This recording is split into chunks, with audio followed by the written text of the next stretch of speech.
Hello Year 11, welcome to the answers for week 8 Literature Recall Challenge. Here we go. Quotations from A Christmas Carol. Who is speaking or being described? Quotation number 1, his face was ruddy, his eyes sparkled and his breath smoked. Of course, it was Fred with those sparkling eyes. You should remember that from your starter booklet. And second quotation, I see the case of this unhappy man might be my own. That was Scrooge. And he said that quotation when the ghost of Christmas yet to come showed him his possessions being sold.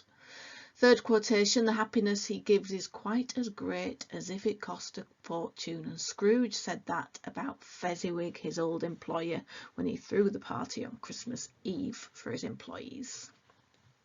So Romeo and Juliet, 3 themes in the play. First theme you could have given was fate and destiny. And if you've checked out the video on the YouTube channel, there's some good ideas on there. Religion, theme of religion and conflict, of course, different types of conflict. There is conflict between the two families, but there's conflict between characters and family members and violence. So be careful with conflict. It doesn't just mean fighting. Characters who die, but not Romeo and Juliet. So you've got to think carefully about this one. There is Mercutio, of course, killed by Tybalt when he is seeking revenge from Romeo. And then, of course, as a result of that, there is Tybalt, who is killed by Romeo. And then you have also got the death of Paris, who is killed by Romeo outside Juliet's tomb. And a small part of the plot is that Lady Montague dies. She is killed by a broken heart when Romeo is banished to Mantua. You were then asked for adjectives to describe Lady Capulet. You could say that she's quite timid. She doesn't really speak her mind or speak up against her patriarchal husband.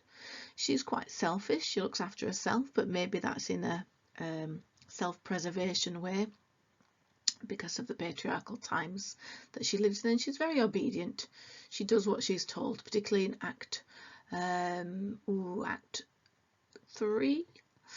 When she says to Juliet, do as you wilt, I have done with thee. She sticks with her husband and she doesn't side with her daughter.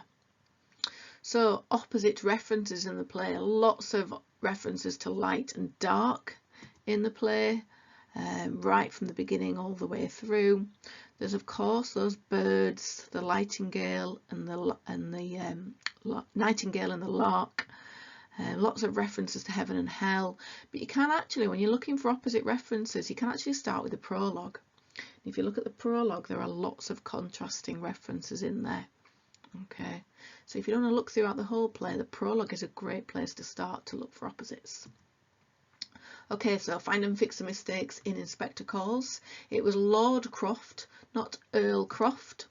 Telephone used twice in the play. It's actually used 3 times. The Burlings use it twice.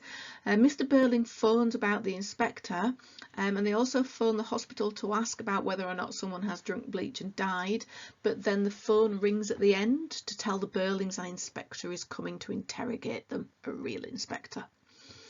Mr. Burling announces, everything's all right now, Sheila, what about this ring? And that of course is Gerald who says it at the end. Mr. Burling claims, unlike the other 3, I did nothing I'm ashamed of. That is Sybil, who says this to the inspector about her charity work. And Gerald is startled when the inspector announces she changed her name to Eva Smith. And he's startled when he says her name was changed to Daisy Renton. So, of course, Gerald knows Eva as Daisy Renton. And you can remember that by the name Renton, because Gerald knew her as a prostitute figure. So Renton, as in to rent her. So well done for those answers that you knew. Any answers that you didn't know, jot those down, make a note in your revision booklet, however you are keeping a track of these answers, and keep using these videos. They will really be consolidating the knowledge or any gaps that you've got. Well done, and the questions for week 9 are coming up.